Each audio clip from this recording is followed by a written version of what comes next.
Тази седмица тук в Страсбург ще се обсъжда даването на мандат за преговори с съвета за досието по дигиталното евро. Дълги години се обсъжда това тук в Европейския парламент.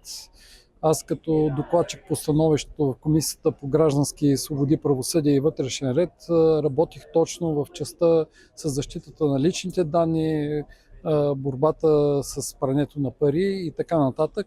Това, което е в обхвата на тази комисия.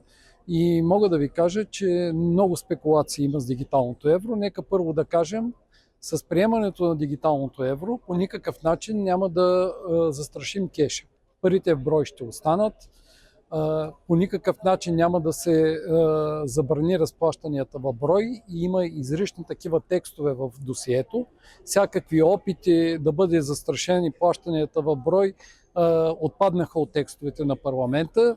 Това искам да кажа, че към настоящия момент позицията на парламента е абсолютно за запазването на разплащанията в брой. Със създаването на дигиталното евро, Европейския съюз ще създаде собствена платежна система, така че да гарантирана от Европейската централна банка, така че да не сме зависими от разплащателните системи на трети държави. За да бъдем конкурентно способни, ние трябва да дадем три начина на плащане. Плащанията в брой, плащанията с карта и плащанията с дигитално евро.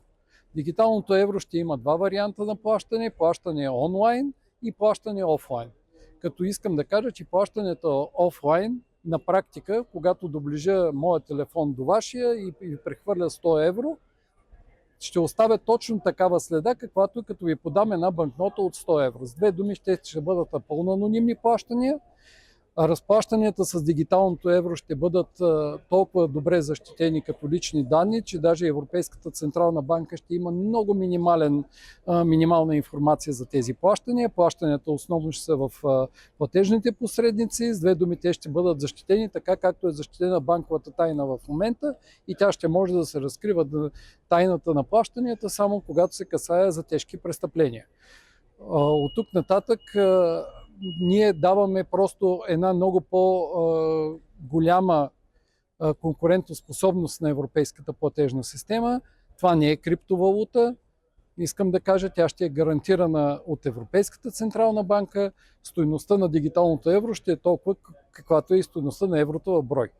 Тук Европейската централна банка гарантира тази платежна система, дигиталното евро, така че ние ще имаме един много сигурен начин на плащане. И искам да кажа, че ще има лимити. Това не значи, че ще можем да плащаме стотици хиляди и милиони. Най-вероятно лимита за плащане с дигитално евро ще е до 3000 евро. Въпрос на преговори е този лимит. Така че по никакъв начин няма да застрашим депозитите, няма да застрашим плащанията брой, просто ще дадем една нова алтернатива. По принцип, както и с евро може да се плаща и в чужди държави, стига да разрешава дадената държава. Ние тук говорим за страните от еврозоната, но това ще бъде и законно платежно средство и навсякъде по света. Който е избрал плащанията да си ги получава в пощенската станция, ще си ги получава както и до настоящия момент. Който е избрал да се плащат по банкова сметка и да ги ползва с банкова карта, ще може, но ще може оттам нататък да се зареди портфела на всеки един банкомат с дигитално евро и с телефона си да прави разплащане, било то онлайн, било то офлайн.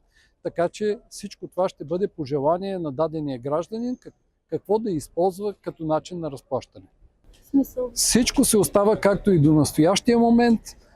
Ако ще искаме да използваме допълнително този инструмент, ще можем да го използваме. Ако нямаме желание да използваме дигиталното евро, никой не може да ни задължи да го използваме.